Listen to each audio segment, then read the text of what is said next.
Okay, hello everyone. Today is Thursday, March the 16th, and we are continuing our study on the introduction to Gnosis.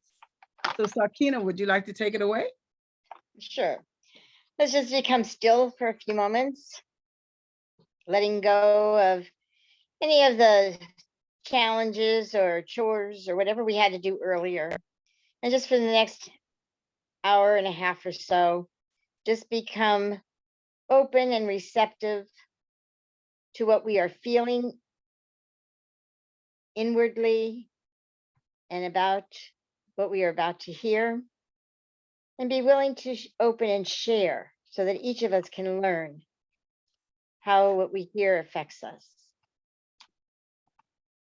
And with another deep breath and inhalation and exhalation, we begin.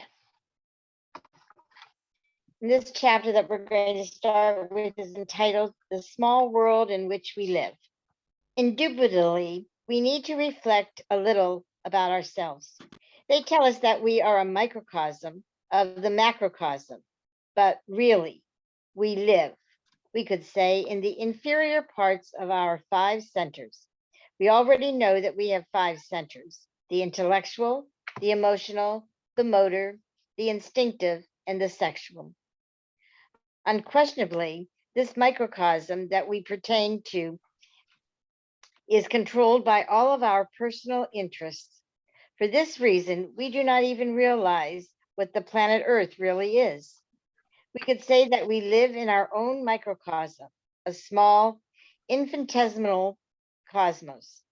But due to the fact that we find ourselves, we could say, completely trapped by the external senses, I repeat, we cannot even be sure that we really live on the planet Earth. We live in our particular microcosm, but on the planet Earth. No? Why? Because our mind, our sentiments, our desires, our emotions live in us, within our own small world. Selfish interests control us. We do not have time to think about anything other than our egotistical interest, our passions, etc. So, frankly, we do not truly live on the planet Earth. It seems paradoxical, but it's true. Who could boast of really knowing the planet on which we live? It is a world with 7 dimensions. Who knows that? Who knows it? We know that in the sea, above all, in creation, let me reread this. We know that in the sea, above all, in certain profound and isolated zones of the Pacific and Atlantic, there are extraordinary phenomena. There are places where ships cannot advance, dead waters, they call them, for which no explanation exists. If we strike a match with the purpose of obtaining fire, it is obvious that with friction, the fire comes forth. But before the friction, the fire was in the match, in a latent state. With friction, the only thing we have achieved is to permit the fire to escape. However, people believe that before friction, the fire did not exist in the match. So if the fire did not exist, where did the fire come from? Nothing can come out of nothing. So the fire existed before the match.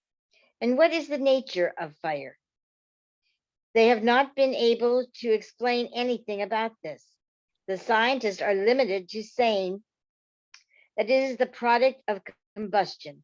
That is to say, they escape on a tangent. Such a concept is no more than a patch to conceal our ignorance, or to conceal their ignorance. They study the mechanism of the phenomenon, but what do they know about life? The scientists can know all of the mechanics of life, but what do they know about the vital base? Nothing. Some months ago out there, the newspapers spread the news that they could now make creatures in any laboratory. An absurd thing, children from a simple laboratory, children from a test tube. Have you seen greater stupidity? And what was the racket? Well, simply what they had achieved was that a masculine zoosperm would unite clearly with a feminine gamete. I think that's how it's pronounced.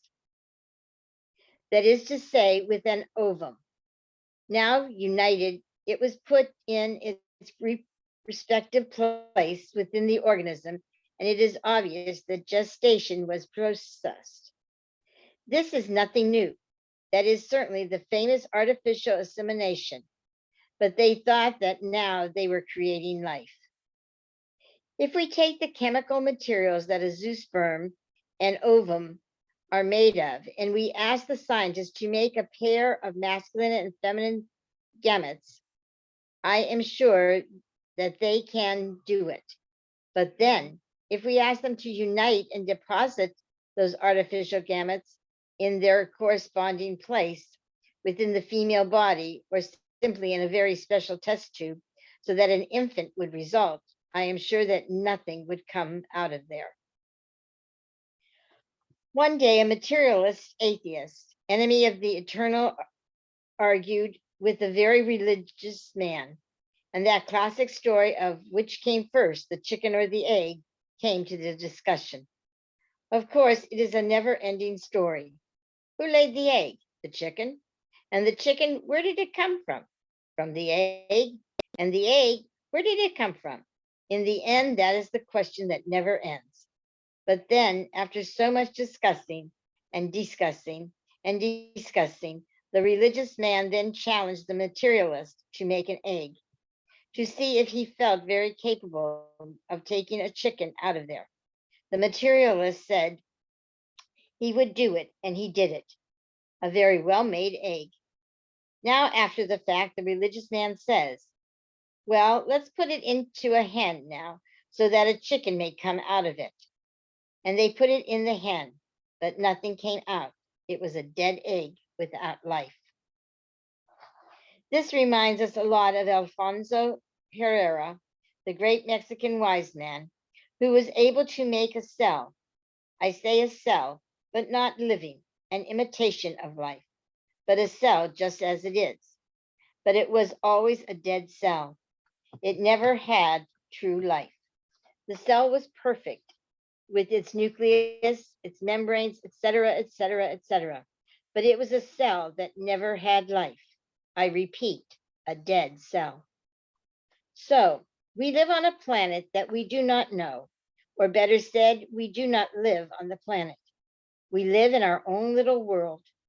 Each one of us is conditioned by his own interests, passions, desires, preoccupations, etc., etc., etc. Properly speaking, we do not live on the planet Earth. It has been said that there exist internal senses. We do not deny it. Obviously, there are more internal senses than external. The different schools have methods to develop the intimate senses, the internal senses. But in truth, I tell you, my dear brothers, that if we want to develop internal senses, we should begin by developing the sense of observation of oneself. That is to say, of self-observation. That sense is latent in each one of us, but it is necessary to develop it. Develop is only possible with practice.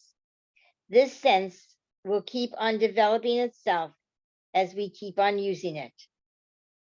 As we progress in the observation of oneself, the other senses will continue manifesting. Finally, the day will arrive that through intimate self-observation, we may deeply, intricately, and in all the departments of the mind and the heart, know the multiple internal senses that we possess. That will manifest in us. They will develop preciously.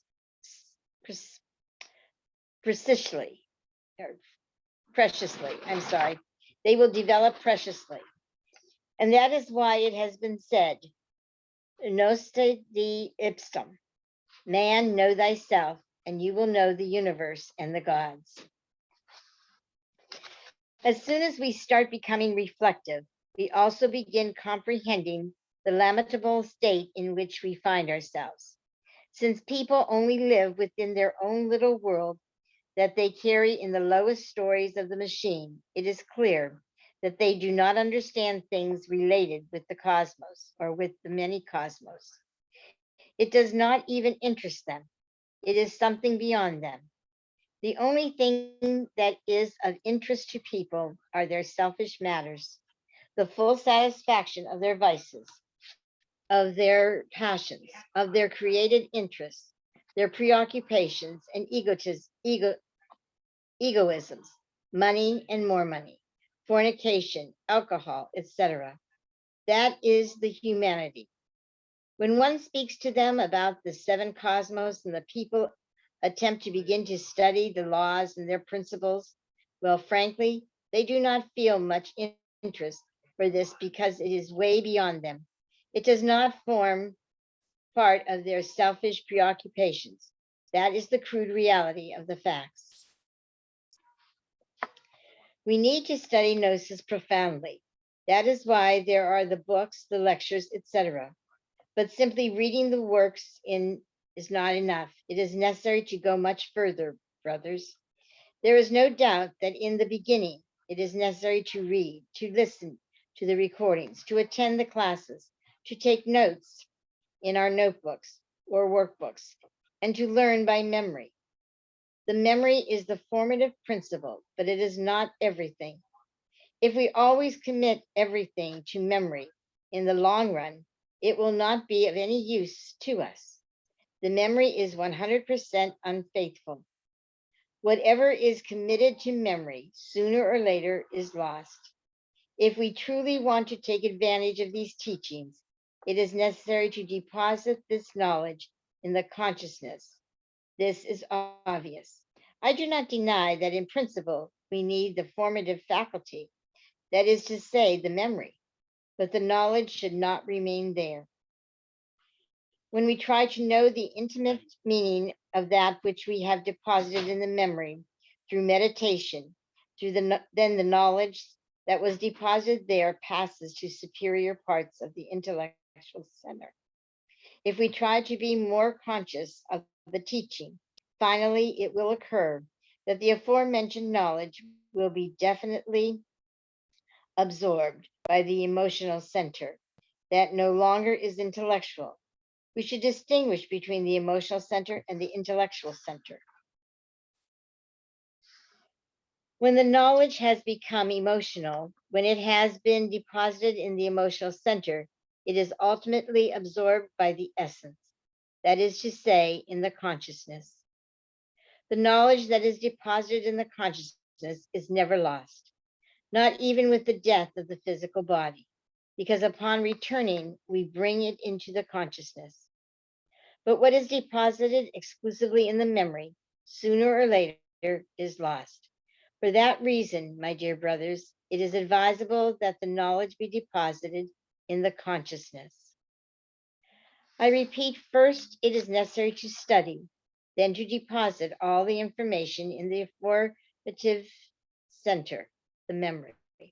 Then try to capture and apprehend the intimate sense of that which we have deposited in the memory.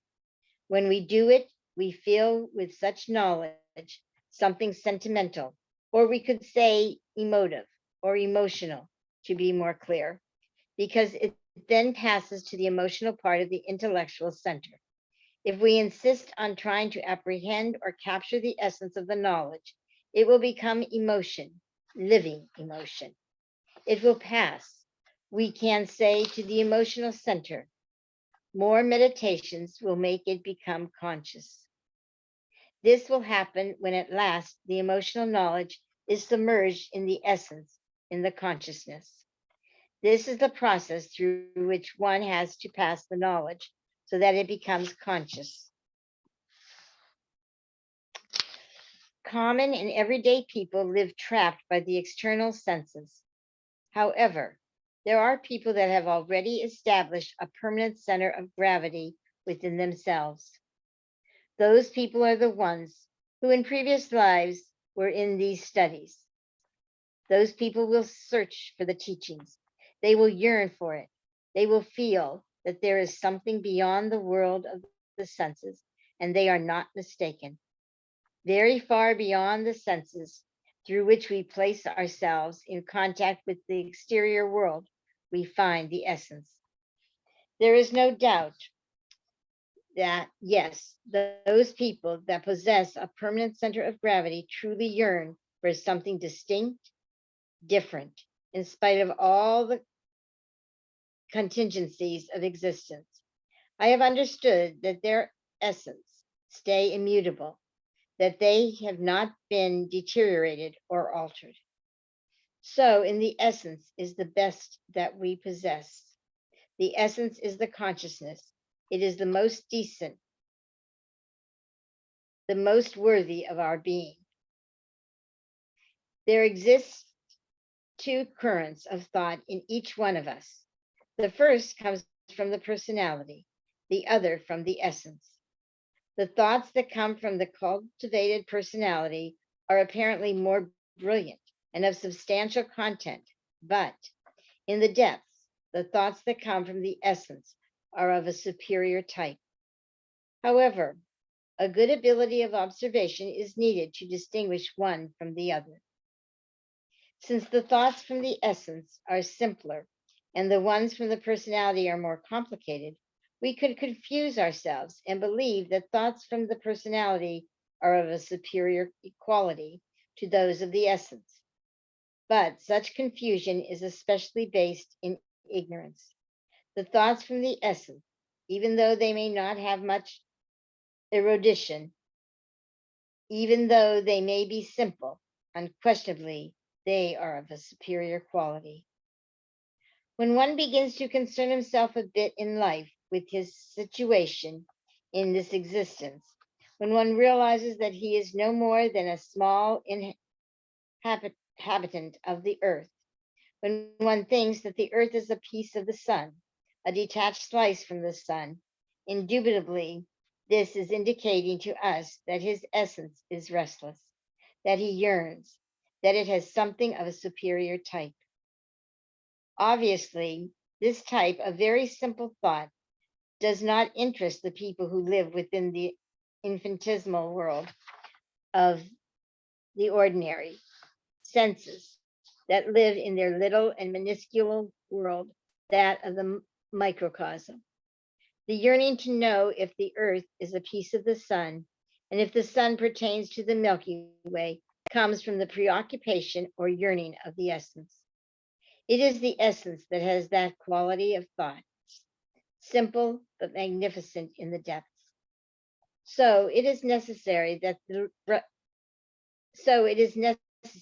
brothers comprehend that the most important thing that we have in our interior is the essence, that is to say, the consciousness.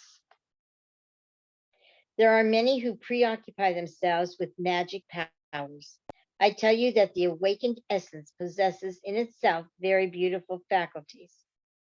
What we need is to develop the essence. One could not develop it if he did not work on himself. When in truth we preoccupy ourselves with eliminating from our intimate nature our psychological defects, anger, covetousness, lust, envy, pride, laziness, gluttony, etc., etc., etc., the essence naturally begins to unfold marvelously. Normally, the essence is bottled up, as I have already said so many times, among those multiple inhuman elements that we carry in our interior. I am referring to the psychological defects.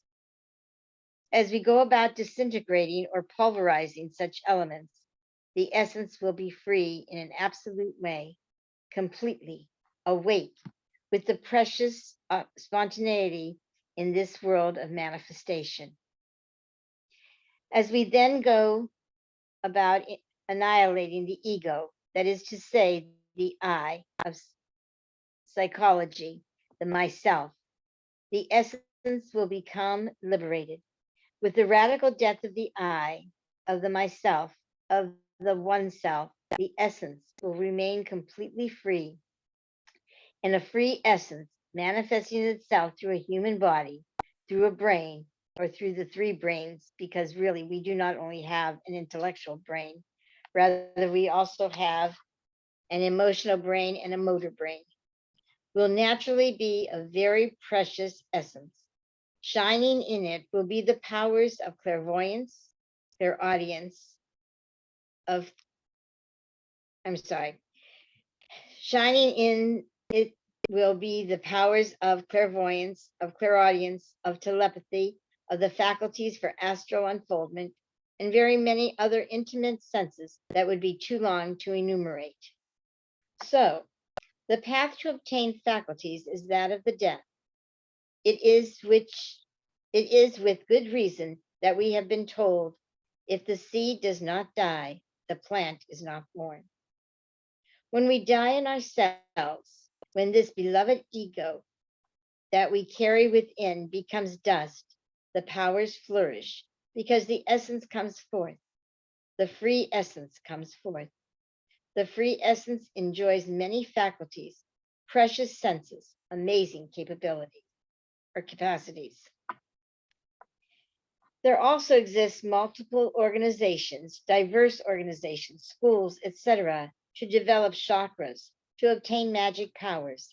Some of these institutions teach definitively practices that we could classify as tenebrous.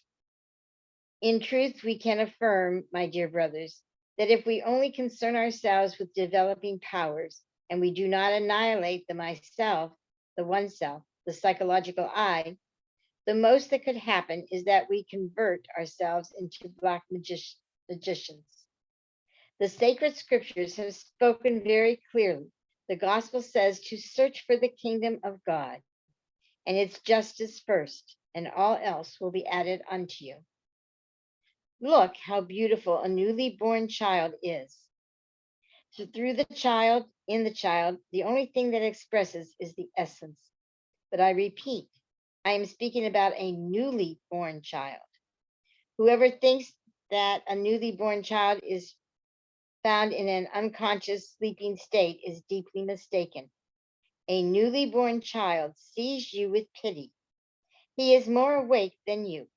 If you believe that he does not realize your life, you are perfectly mistaken. He realizes the way in which you live. But what is worse, the horrors that you carry in your interior, and that is most lamentable. I do not want to tell you that 100% of the essence expresses in a newly born child. No, obviously, in the creature that has come, in the one that has returned to existence, that has reincorporated, I want to say, in a new human organism, only a minimal fraction of the essence is expressed. But that free minimal fraction that can express, because it is free in the child, unquestionably is also awake and self-conscious. It is a shame that the totality of the essence cannot express itself. Practically, around 3% of the essence is expressed in a newly born child, but that 3% is free, self-awakened, and conscious. Therefore, it has many intimate senses in full activity. Obviously, as time passes, everything changes. That child starts to become asleep, especially due to the elders. The child begins to imitate the gestures of his elders, their inferior emotions, etc., until he also ends up asleep doing the same. Since the eye is multiple, any true illuminate that possesses an or to observe a newly born child can see the following: the child in his crib awake, a minimal fraction of essence, that which expresses, will be completely self-conscious awake. But also he sees around the crib creatures that intend to manifest themselves, distinct egos, distinct eyes, some with beautiful forms, others with hair-raising forms, that come and go, enter and leave, within that bedroom where the child sleeps, that go in circles around the crib, etc. They are the eyes, they are waiting to express themselves.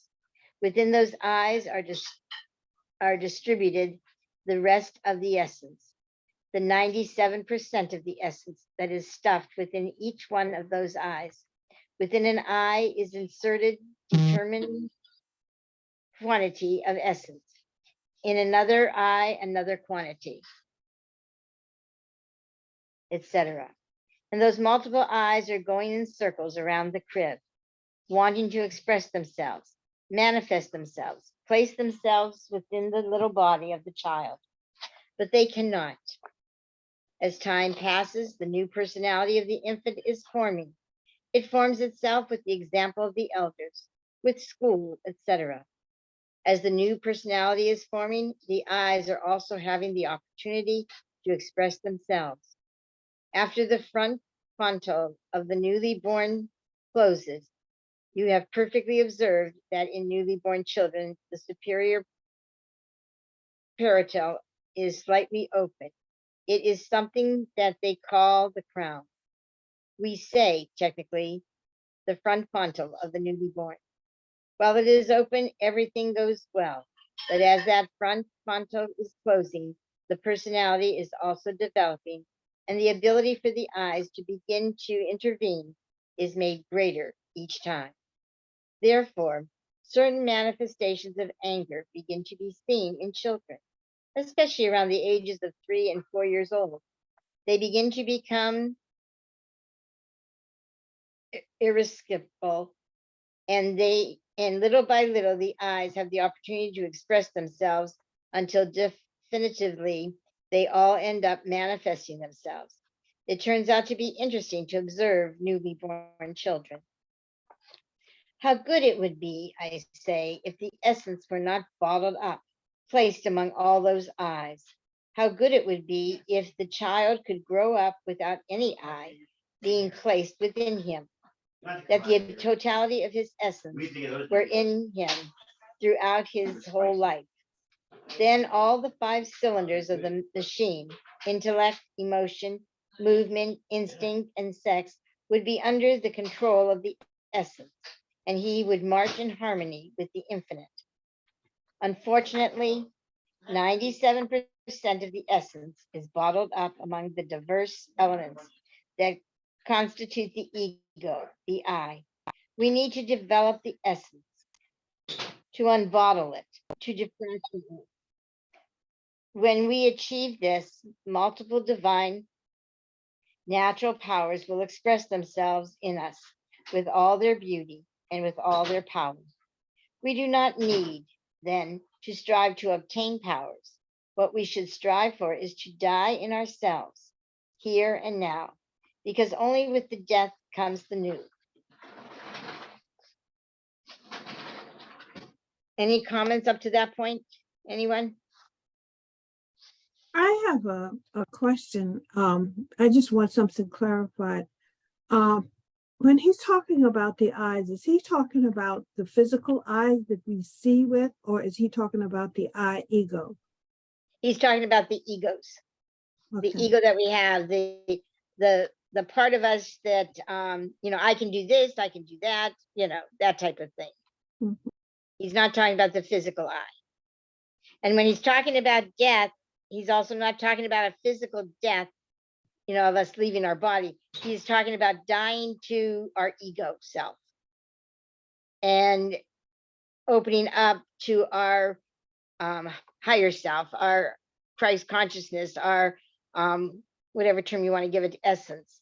But before we can, we have to die to the part of us that thinks we're better than somebody else, or thinks that we're the only ones that can do it, to those egos of ourselves, the greed, the anger, all that type of thing.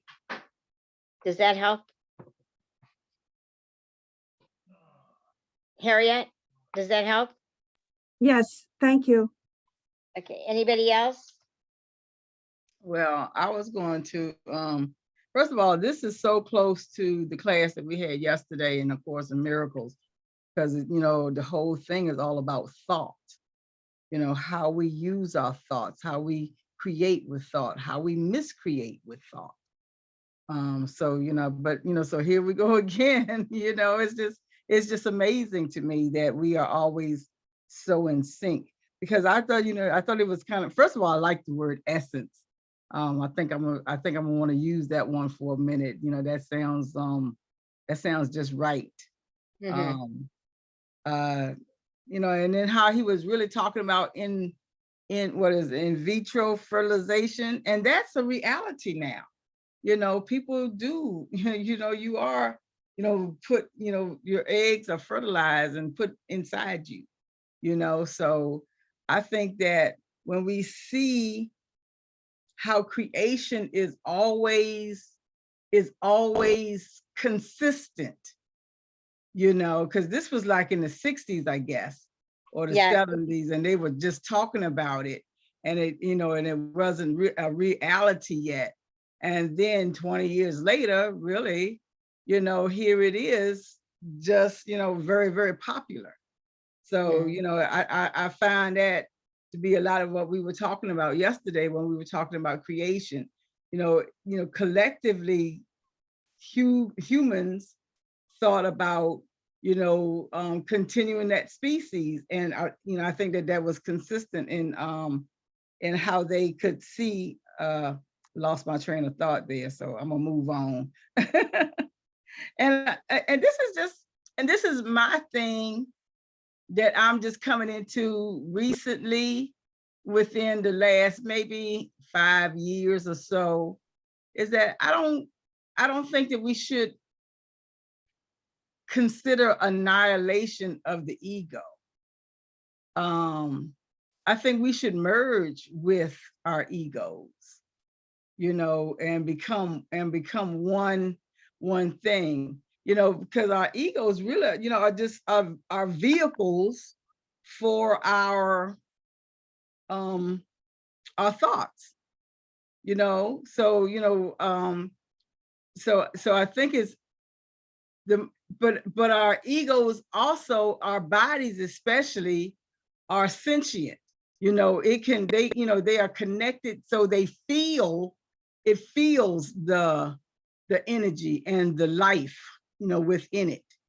So, Mhm. and instead of us thinking of, for me, and this is just where I am right now, and like I said, this is still kind of new for me, so I'm still kind of figuring it out myself. um yeah, I don't think that we should um completely die to the ego, because we want to be in partnership with it. We are co-creators on this physical plane, and we just, and we should allow our bodies to have some freeness, not to be so dominated by the mind. I think when we work in cooperation with everything, that's um that's the thing that builds us up. And another thing, okay, one more thought, and then I'm gonna hush up. My other thought from it was that, I thought it was really interesting when how he started talking about the 3-year-olds, or I mean, or the infants, not necessarily 3-year-old, but the infants, when they're trying to control their bodies.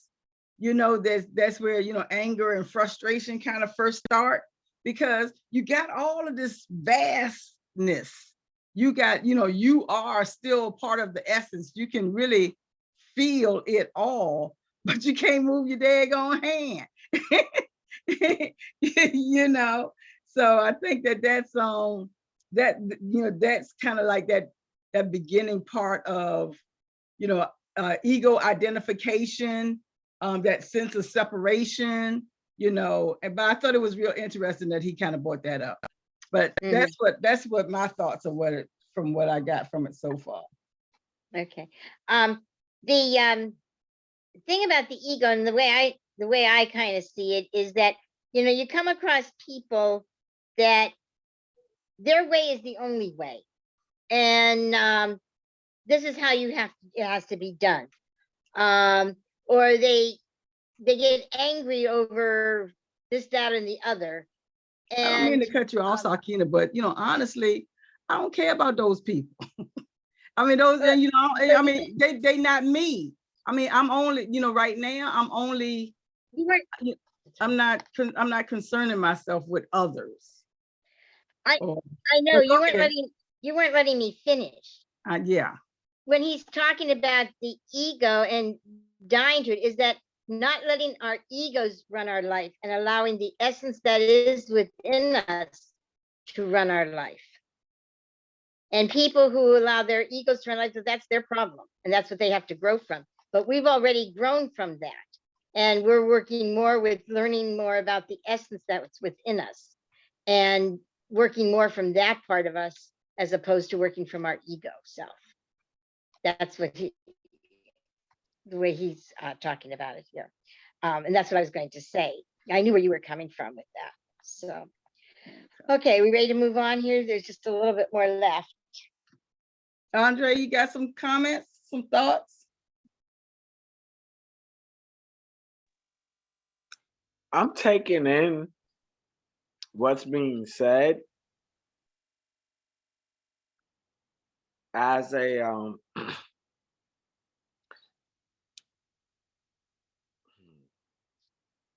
I understand the technique, and maybe once again the timing that we're speaking of.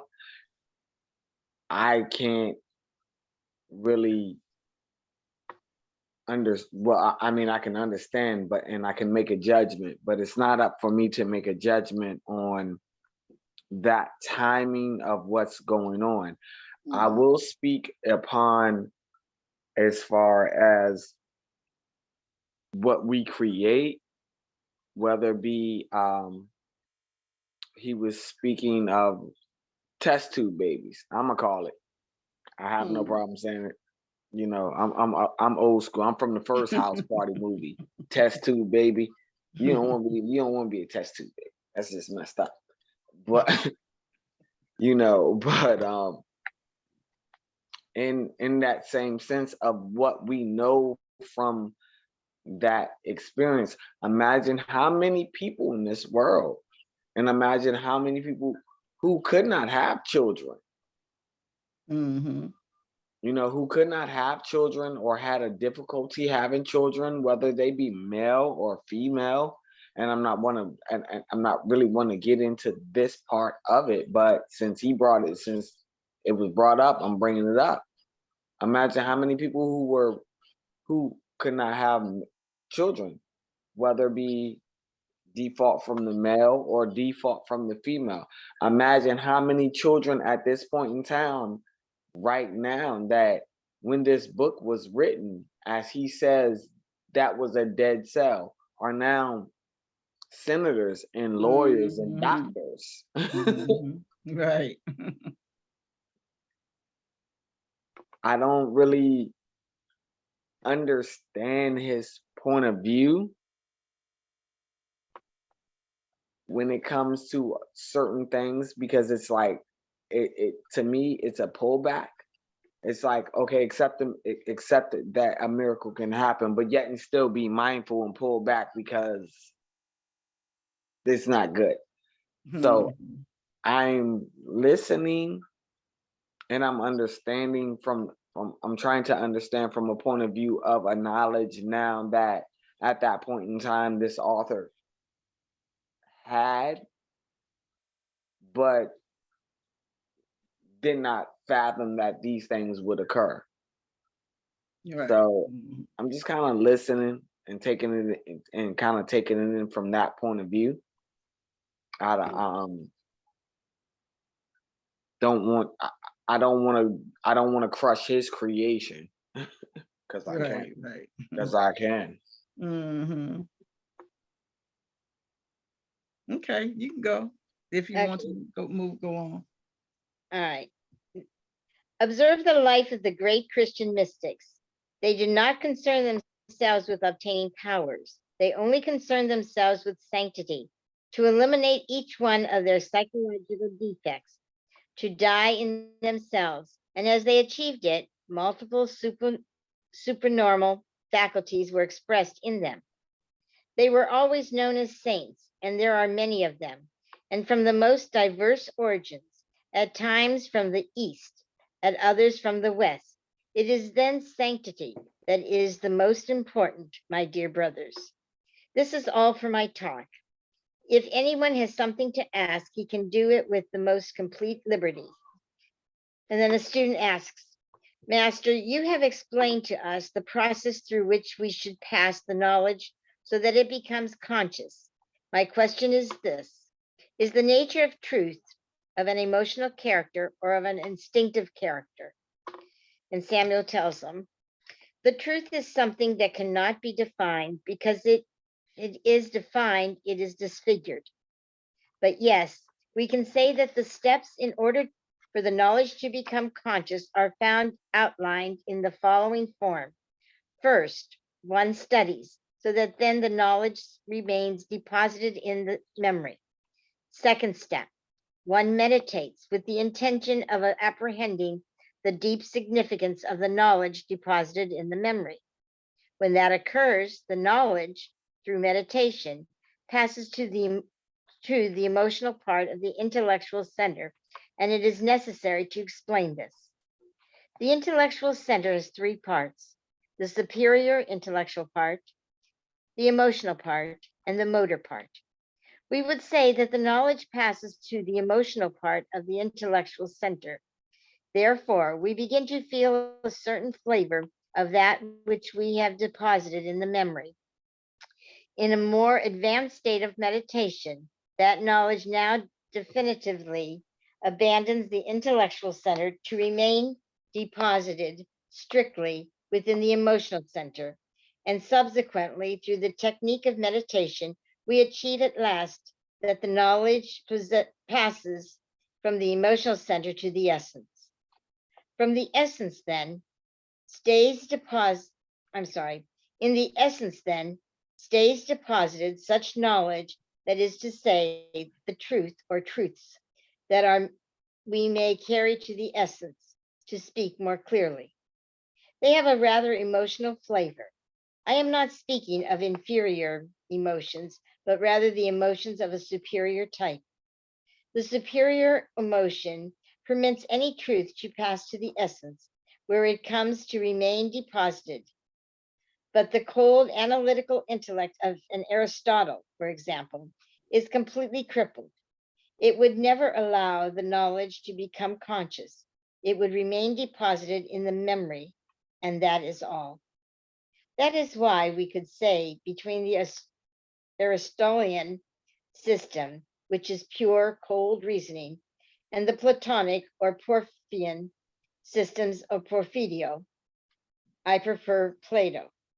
The Neoplatonic methods, or the schools of Jamblichus and Porphyrius, are emotional, and they permit the knowledge to be carried to the consciousness.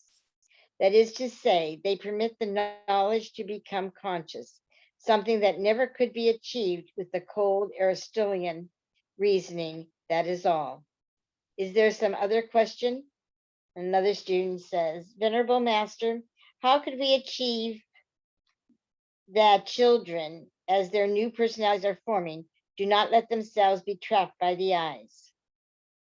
And Samuel tells them, well, the truth is that which is verbatim, est codex. Obviously, then, in a newly born child, the essence is there, a minimal fraction, which is what expresses through him. That's why he is beautiful. We could say in sublime. Unfortunately, and worst of all, sooner or later, especially after the front frontal of the newly born closes, the eyes begin to express themselves. They begin to place themselves within that little body, because they have gone without being dissolved. If we are able to orient children from infancy, we should truly teach them the path of Gnosis, showing them what their ego is, etc. But now this would now be, we could say, a separate chapter. It would be a matter of another talk, and it would be very long to speak about children's education. I will only limit myself to say that while the eyes exist, they will have to express themselves. What is desirable is that we disintegrate the eyes so that the essence remains free. Upon coming back, upon returning, as we reincorporate into a new vehicle, we would arrive, therefore, completely awake, and we would follow the path of the razor's edge with resolution. We would be different. Unfortunately, as we incorporate into a new vehicle, sooner or later, the eyes begin to manifest themselves. And when they really begin to enter into the body to express through us, obviously, we lose that beauty characteristic of the newly born. It is for good reason that Christ said, "Except ye become like little children, ye shall not enter into the kingdom of heaven." We need to reconquer innocence in the mind and in the heart. Many believe that innocence makes them weaker, more foolish, that anyone can exploit them miserably, that since they are innocent, the whole world can step on their backs. But that is a false concept emitted by the ego, because the ego believes it is strong, omnipotent, and powerful. And really, it is not. But it believes it is very strong.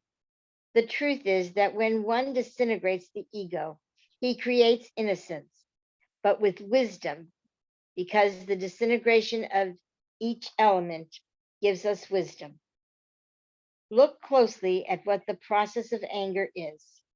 How many situations of anger are there? Many, right? One can be angry because of an attack of jealousy.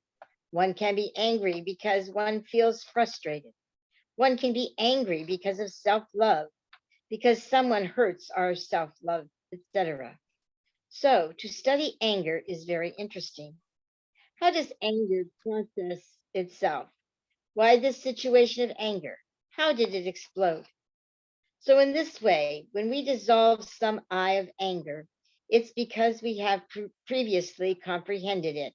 And having comprehended it, we have acquired unique, formidable wisdom. If you want the bread of wisdom, you have to comprehend each one of the undesirable elements that you are going to disintegrate. And as you comprehend them, you will acquire wisdom. So when one disintegrates the totality of the ego, when he has liberated the essence, he remains innocent, but with wisdom and knowledge. The wisdom protects him because it permits him to know not only the good and the bad, but also the bad in the good and the good in the bad. Student says, "Master, is it true that the egos, as they are being dissolved, become smaller each time, littler each time, and that they lose their horrendous form, becoming beautiful, so to speak?" Daniel tells them, "That's the way that it is. The eyes have various forms. There are monstrous eyes that appear as true hair-raising beasts. Any clairvoyant that observes them is horrified. You have seen that newly born children are often frightened, that suddenly they scream for no reason. Well, this is precisely due to them seeing some of their own eyes, which pass by close to the crib, and this causes them terror.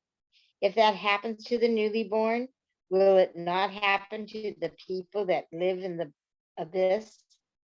They have before their view their own eyes, and therefore they produce indescribable fright and horror. But as one dissolves the eyes here in the physical, the eye diminish. Let's suppose we want to dissolve an eye of envy.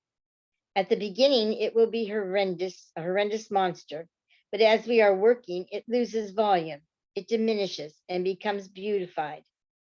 Lastly, it takes the form of a child, and the child becomes smaller each time until finally it disintegrates, now converted into cosmic dust. Then at that point, one fulfills that which the Christ says, "Except ye become like little children, ye shall not enter into the kingdom of heaven." Mm. So then, We need to disintegrate all the I's so that the essence may end up fate-free and may express in its us with all its beauty, with all that naturalness, with all that spontaneity. I have already told you that we have more internal senses than external, and that we should begin by developing that sense of the observation of oneself. As we use it, other internal senses will also develop. That is obvious. So then, my dear brothers, we need to work intensely on ourselves. Does any other brother have a question? The student says, you told us, Venerable Master, that some people have a permanent center of gravity established within themselves and that their essence remain immutable, that they have not been deteriorated or altered. Does this refer to the fallen masters, to the Bodhisattvas? Samuel says, well, all people who have a permanent center of gravity are those who, in previous lives, in previous existences, were in these types of studies, who worked on themselves before. People like this form their center of gravity, a center of gravity. Some will have it more strongly and others less strongly.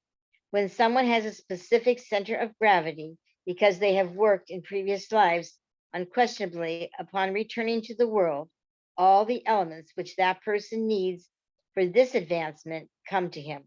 Books, instructors, etc. Everything comes to him, that is all. Another student asks, Master, all of us who have had dealings with small children know very well that on occasion they give off certain expressions of displeasure that we call tantrums. Could we consider such manifestations as expressions of the pluralized I or of some specific I? And Samuel tells him, that's the way that it is. Now these I's express with freedom, and as children grow, the opportunity or opportunities for the expression of the diverse I's are greater each time until finally the whole pluralized I definitively expresses in us. And that is what makes us ugly, hideous.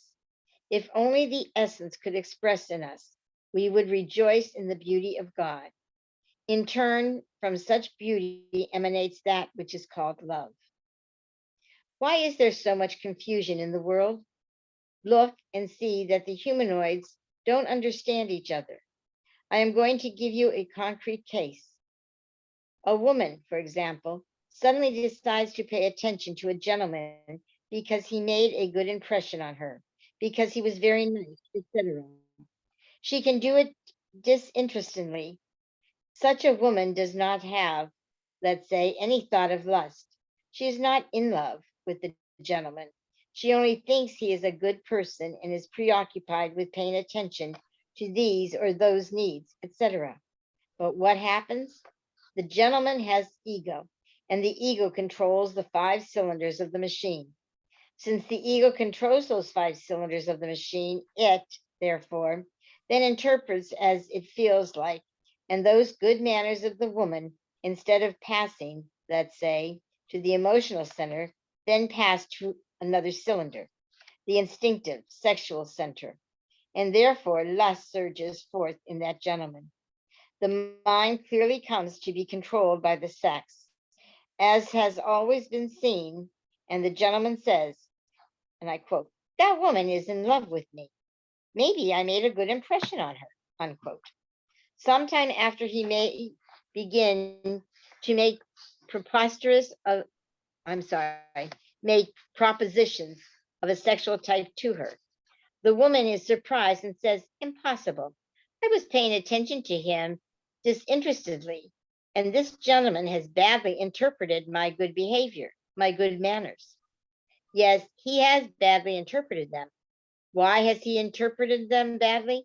Because he has ego, and the ego controls the 5 centers of the machine.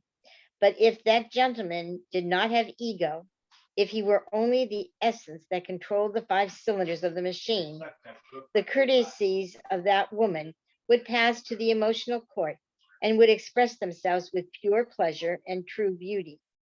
There would not be, therefore, wrong interpretation.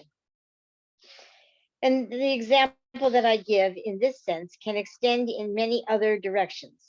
We say a word and others interpret it badly. Why do they interpret it badly? Because they do not interpret it with the corresponding center. They interpret it with the center that does not correspond to it. We emit an intellectual concept, for example, and it can be that the emotional center, not the superior, but the inferior, receives and misinterprets that intellectual concept. One thinks that his self-love is being wounded, that the individual with this concept has hurled an irony at him, such that he reacts to it. In the end, we do not understand each other. Why? Because of the ego. And this is a true Tower of Babel. And we, the human beings on the face of the earth, will not be understood while there is ego. There will be wars and rumors of war. There will be strikes. There will be violence, hatred, etc., etc., etc., while we do not dissolve the ego. The ego has made us become horrible to everyone. We do not enjoy true beauty. Due to the fact that we have ego, we are ugly, terribly ugly. If you could see how beautiful the essence free of ego are, you would be filled with ecstasy. For example, when one permeates into a garden with his superior faculties, he sees the innocent elementals of the flowers, devoid of ego, the elementals of the trees, as children full of beauty, devoid of ego. They do not have ego. There are no problems among them. They live in a true paradise, these elemental paradises of nature, and they enjoy precious faculties, the free faculties of the essence. So then, brothers, while we are as we are, it will be impossible for us to enjoy true happiness. But the day that we gain true innocence, the day that we die in ourselves, we will be able to converse marvelously with the innocent creatures of this entire creation, and to live together with them in the paradises, in the diverse elemental paradises, but with no ego. So, with ego, the principles of fire, air, water, and earth close the doors to us. We are horrible monsters. When I am in meditation, brothers, and suddenly someone comes to visit me, I realize it because horrible, sinister vibrations of the visitor reach me. I realize that the one who comes brings ego. Could we compare those who have ego to someone? To Frankenstein? No, because Frankenstein is fictitious and has no scientific value. Then who? To Count Dracula? That is the type of vibration that any person that has ego carries. Now you will comprehend why the elemental creatures are horrified when they see someone that has ego. They run away afraid. Have you understood me? Well, we will end the talk here, my dear brothers. That concludes the section of the book that I have. Any comments, questions, or food for thought? Yeah, my question is, he was a psychologist, right? Pardon me? He is a psychologist, right?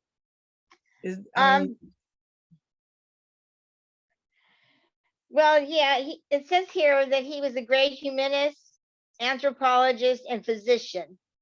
Mm-hmm. It doesn't say what type of physician he was. Right. But he's Spanish, so I think a lot of his work loses some in translation or in how he's trying to speak, in one sense. Well, it's just because he talks a lot about the mind, Yes. and the brain as well. And back in the 60s, back in the 60s, there was a lot of many individuals. You were around in the 60s, weren't you? Yep, I was. I don't know. I don't know, Andre, if you were around in the 60s. No. Or if you were just a beautiful thought in your parents' mind. But I know, Harriet, you and I both were. And I thought you were too, Penelope. Oh, yeah. And anyway, there was a lot of there was a lot of mind over matter Yeah. type true. of things going on back then. It was I don't know. I don't think we'll ever see the 60s again.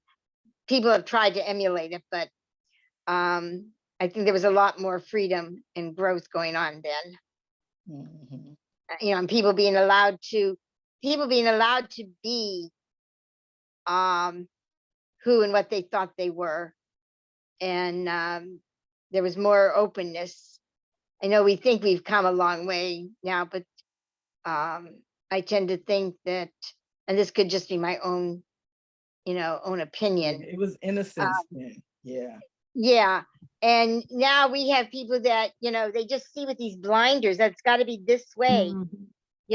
And I think with Inner Haven, Penelope, what you're doing and working on building, it's getting back to being more open and allowing us to express who and what we think we are and the paths that we want to express on, and to have the freedom to do that. You're opening that door. Yeah. Thank you. Thank you. Well, it is 8:17. Okay. It is 8:17. Y'all have any other, questions for or comments for Sakina about what we just talked about?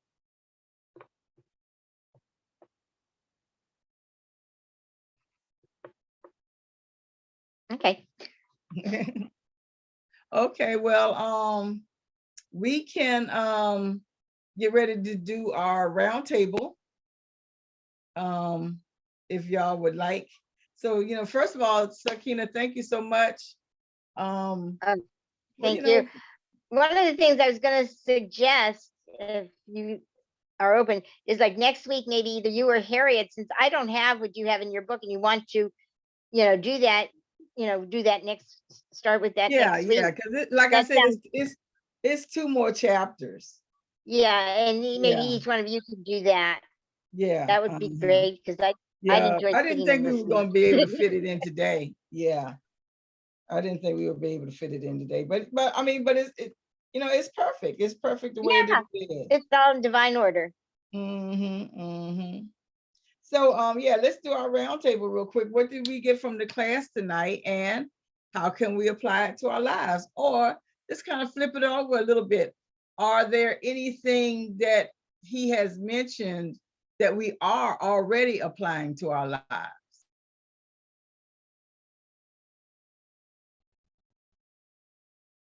Okay, Well, y'all I'll want go. me, I said, y'all want me to pick Oh, somebody? I was going to say, for me, he left me with a lot of questions.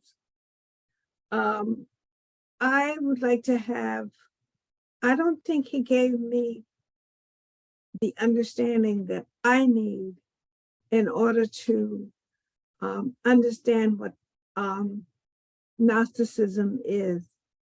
And I would just like to know more about it. And if Sakina would be so kind as to ask one of the people that she associates with in her Gnostic group to just come in and maybe do a presentation. Yeah. Or Yeah. But I right now I'm like in a fog when it comes to Gnosticism. Penelope asked me that earlier, and I told her I would. So I'll check into that. That would be very much appreciated. Thank you. Okay. How about you, Andre? Oh, okay. Go ahead, Sakina. You were going to say something? Go ahead. Oh, yeah. Well, what I was going to say is when Harriet was saying that about someone coming, that I was going to say that you had already asked me. So I did mention that. Oh, okay. Okay. Well, do you want the round table? I mean, I think that, okay. Yeah. What I got out of what I read is that it's very important when you're confronted with a brand new baby, maybe only an hour old or a few hours old, it's very important to be very positive in what we say, act, and are thinking when we are around that baby. Because that's how the eyes start to get in, by us being not necessarily negative, but sometimes by the way we act around that child, or the type of things in the room around that child. Um, the eyes can enter in very, very, very easily, and we think we're doing the right thing, but it's only because we've been ingrained by society to do those certain things. And when we, to the best of our ability, are very positive, and don't try to interject any of our challenges or any of our own opinions around that child, that child's essence grows better than, and it doesn't leave room for the eyes to enter in, even though the eyes are going to come in. And that's like when he said about a 3 and a 4-year-old, yes, they begin to demonstrate their own personality by getting angry about certain things, or demonstrating that they want this rather than that type of thing. Prior to that, they're still very open and very suggestive to whatever it is we're bringing in. So it's very important for us to be as positive and not ingrain them with any of our own opinions type of thing. I feel here in our, the Inner Haven group, that we're very open to discussing and sharing and that, but we don't try to instill our opinion on anybody else. And that's the beauty of this, of Inner Haven, I think. And I think down the road that it's going to have a much bigger impact, not only because of us, but because of other people that are being drawn to it. And then one other thought, whatever we're doing right now in our lives and studying that, when we decide to make the transition and let go of the human body and we leave and go on, we take with us where we're at. And when we come back, as he used the word reincorporate, reincarnation is another word for it. But when we come back, we bring all that knowledge that we've gained with us, and we don't go backwards. In other words, we don't leave on one level and then come back and we're at a lower level. No, we bring that knowledge, with us. And sometimes that's why we meet and we gravitate towards people that are like-minded, where we can be truly ourselves, as opposed to talking to somebody and what we're saying is going in one ear and out the other because they're not ready for it. And there's nothing wrong with that. It's okay. But it's up to us to understand that we maybe have come in at a little higher level. And higher may not be the right word, but it's a more rare level than what somebody else around us is at.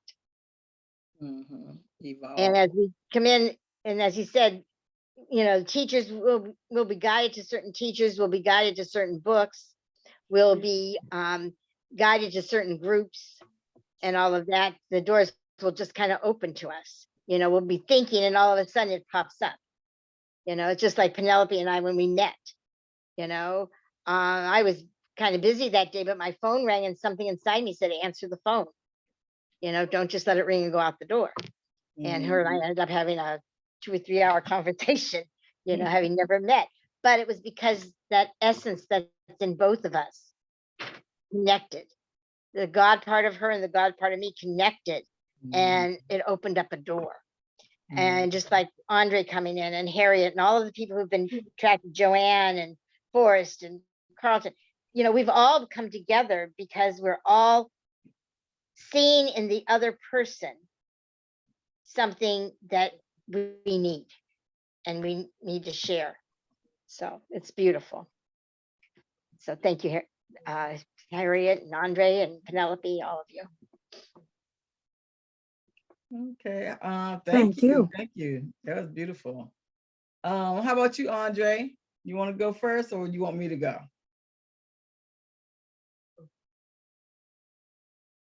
Okay, well, I'll go. Okay, yeah, the things that I got from this session tonight is still always how in sync our discussions are. He had a different approach, but everything, the majority of what he said was what we talked about yesterday, was about how thought is the cause, and manifestation is the effect. And I think that I am always so impressed with essence, because I do like that word. So impressed with essence that I can see and be a part of that continuous flow. It's very luxurious. It's a luxurious feel, and it's lazy, and it's anticipation, and it's so many different emotions all wrapped up into one.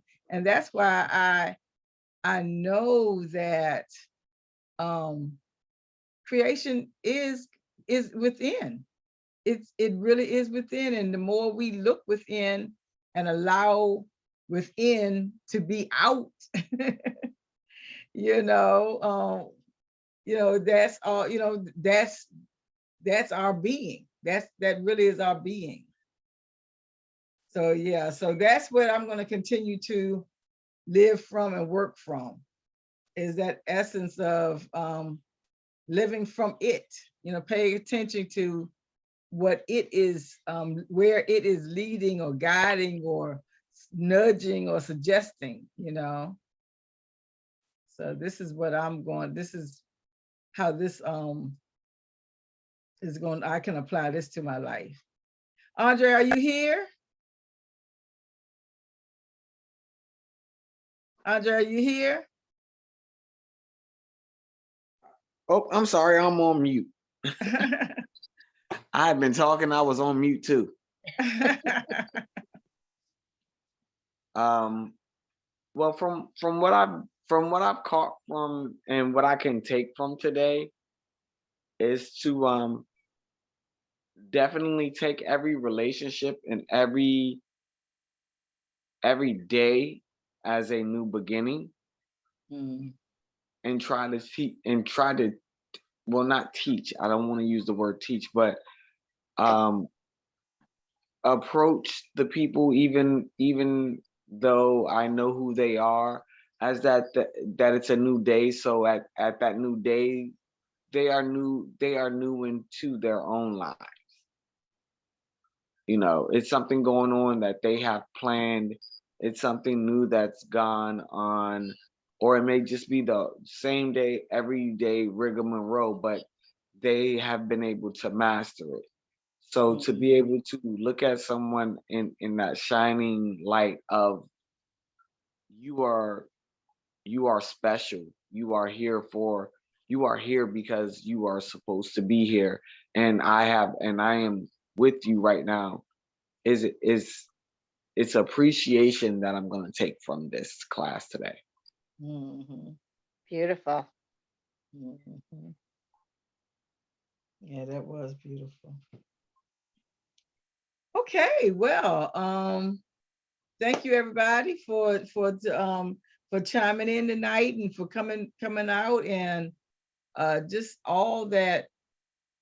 I say it all the time, but I am so appreciative of everyone here, because it is something that I really believe is possible, is that we, through communication, through using language and through patience can learn to accept one another. Mm-hmm. Mhm. Yeah. Let's see. There's nothing going on to. Wait a minute. Drum roll. Dee, entertainment.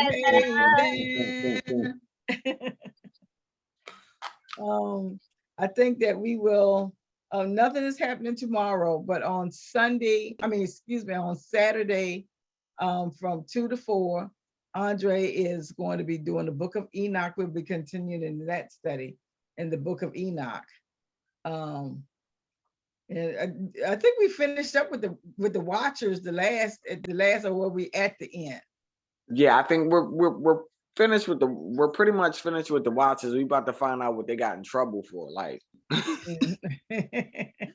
like Dun, okay, dun, we ain't dun. playing with y'all. Yeah, we ain't playing with y'all. So that's gonna be fun. On Sunday, and I don't know the dates, y'all. I don't know what dates we're talking about. But on Sunday, Sakina is going to be coming in with a Science of Mind. And I think that's it for for the rest of this Okay. week. Now, of course, The tomorrow, 18th and the next 19th. week, I said the 18th and the 19th. the 18th and the 19th. Thank you. On Wednesdays from 5 to 6:30, we have A Course in Miracles. And since we are still continuing, we haven't finished the introduction to Gnosis yet.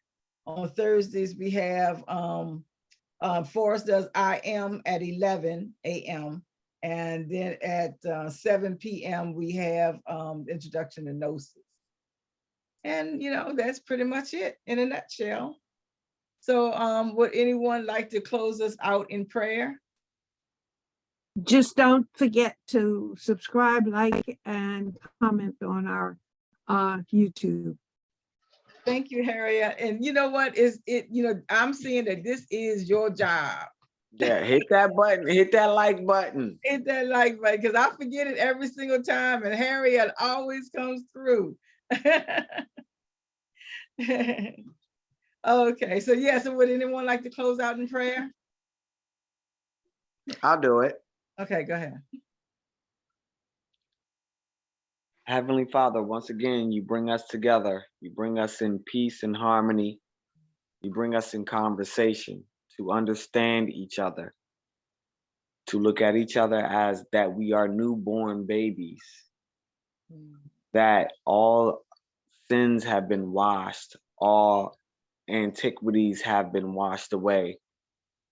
When like-minded people come around and when we congregate and when we have church to speak to one another and bring one another blessings and bounty, to understand what you want from us, from nature to finances to business to love to health to wealth, that there are people who are out there to build upon us and help us build the kingdoms, the castles, the things that we want in life. With these things saying, we gratefully appreciate them. Amen. Amen. Amen. That was beautiful. Thank you. Thank you. All right, everybody. Love you. And look, I Love never you. took my camera off the whole night. I'm sorry, y'all. That's okay. All right, then. Love y'all. Surprise me. Night all. He's over here doing something on my phone. All right. Night. Love y'all. Bye-bye. Bye all.